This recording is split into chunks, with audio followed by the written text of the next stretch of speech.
so happy we alive. Good evening. Welcome to Louisville Late Night. This evening we are back in lovely Hilo, Hawaii, which is not only a center of great culture and beauty, but also a center of a revolution of sorts, an herbal revolution, and one that's being led quite valiantly by Reverend Roger Christie. And Roger's been on Louisville Late Night with us before, and last time he was telling us about his escapades with the federal helicopters and their awful annoyance to the island farmers out here, and they were able to make some progress with those guys and let them give the farmers a break. But in the meantime, Roger's been up to many different activities on all of our behalfs. One of them, he was just recently running for office here in the Big Island. I'm going to switch down to a little picture from the paper right here. This is the this is the Tribune Herald. Is that right, Roger? Hawaii Tribune Herald. And that's the is that of the Big Island or the? Yes, and that's the biggest newspaper on the Big Island. And here we see Roger's picture right here, right on the front page. Boy, that's a big picture, Roger. That was the biggest portrait I've ever seen since I've lived here 20 years. Happened to be me. Okay. Marijuana is not causing many of the island's problems, but it could solve them, according to Hawaii County mayoral candidate Roger Christie. Well, Roger, welcome to Louisville Late Night again. It's really a joy to be here with you, to say the least. And bring us up to date a little bit. What's been going on? Yeah, thanks, Patrick. I appreciate it. Hey, Louisville, aloha to you, to everybody there. Yeah, life has been good this year. It's been a year of positivity for the Hawaii Cannabis Ministry and the cause of liberating cannabis for all its many blessings and its many good uses for food, clothing, shelter, medicine, fuel, sacrament, fun, and so much more. Now you were running for mayor. What happened there? I ran against a very strong incumbent. I had a great time. The incumbent won re-election to office. I just went to his inauguration 2 days ago and shook his hand and congratulated him. But you had a good turnout, right? I had a decent turnout for the shoestring campaign that I had. It went very well. I showed up for all the forums around the island and spoke out with my unvarnished truth about ending prohibition and liberating cannabis for all its beautiful uses. There were two major studies that I had come across which really convinced me to run. One, I found the federal study from the National Institute on Drug Abuse, which pointed out that Hawaii, which has the highest rate per capita of methamphetamine use in the nation, unfortunately. Yeah, I've heard that's a big problem out here. Crystal methamphetamine. The study came out actually in the 1990s that said that it concluded that marijuana eradication program on the Big Island caused the conditions for poverty and hard drug abuse in the state.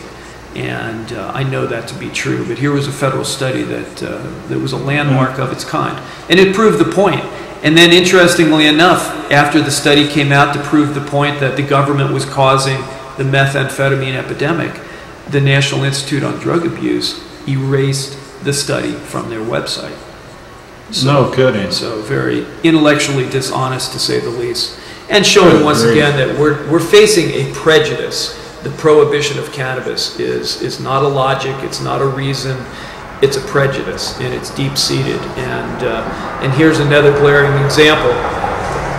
So there's a federal study, endorsed study, that shows conclusively that that marijuana is much preferable, or the prohibition of marijuana accentuated the ice epidemic. Yes. Correct? Yes. And then after the study comes out, they erase the study? Yes. You can't find it anywhere on the NIDA website. It sounds like we're going back to the Nixon era. Yeah, it's bad behavior, and it's leading to much trouble, and, I mean, to death and destruction and hard drug abuse and much pain and suffering here in Hawaii. People see the brochures of palm trees and hula girls, and that's a very small part of what's going on here. But there's a culture, a great degree. The culture here is in pain and in poverty and hard drug abuse. I'm sorry to report today. Don't you think that would be true back on the mainland also? It is. For any jurisdiction that has a marijuana eradication program, which is virtually everywhere in the USA, wherever there's a marijuana eradication program, there are what's called unintended consequences. Taxpayers are paying for that marijuana eradication program and not knowing what all they receive from it. Because as far as I can tell, there is not one in the whole country, there's not one program review that is an audit. It's a high-power audit that looks at what we purchased with our tax money. Certainly they spent money on undercover officers and helicopters and dogs and all kinds of things. But did they get unintended consequences such as poverty and methamphetamine abuse? I say yes, that they did, and we did. Here on the Big Island, it's easier for me to measure because I'm here and I pay attention to this.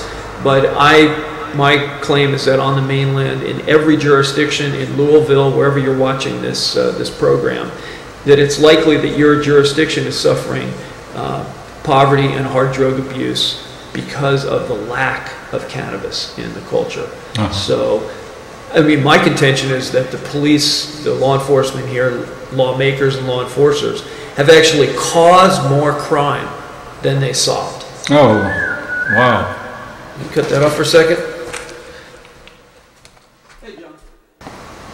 Yeah, my point, Patrick, and to everybody watching this, is that marijuana prohibition causes a host of troubles in every community where it's presented and where it's performed. Now, it's been ongoing since the Nixon administration, really, which recreated the war on drugs and the war on cannabis in the early 1970s. And if someone were to do, which responsible governments and responsible citizens really must do, to check and balance the power and the weight of their governments. Take a look. I will bet that in Louisville and as every jurisdiction in the United States, there is not one audit or program review which shows the unintended consequences of the marijuana eradication program. Here, the consequences are devastating and they're tragic and they're ongoing, and that's why I'm an activist, and I have sued the county here 5 times. I've won twice, and I look forward to my next lawsuit to shut this damn program down forever. Whoa. Shut it down forever. I want to drive a stake through its nasty heart and nail it to the wall forever and put it in the dustbin of history. And do you feel like you're making any progress? Yes. And that's one of the levels of, or ways to measure the progress, is with the ministry. The Hawaii Cannabis Ministry, which I founded over 4 years ago, is really getting traction now. And we've had much success.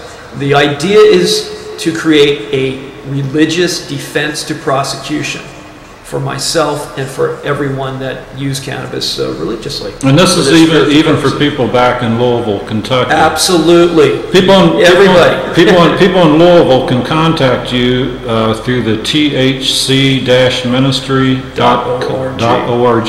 That's correct. You can call me at 808-961-0488. Got your pen ready? 808-961-0488. Or look me up on the web, thhc-ministry.org. And people can join the ministry online. Join the ministry online. It's very simple. You know, we all have rights and powers granted to us from the creator of all things, from the great you name it. And I call it a divine inheritance from God, from nature, from all that is. And everybody knows out there, you know out there, I know, Patrick, we all know that God put cannabis on this planet and put us on this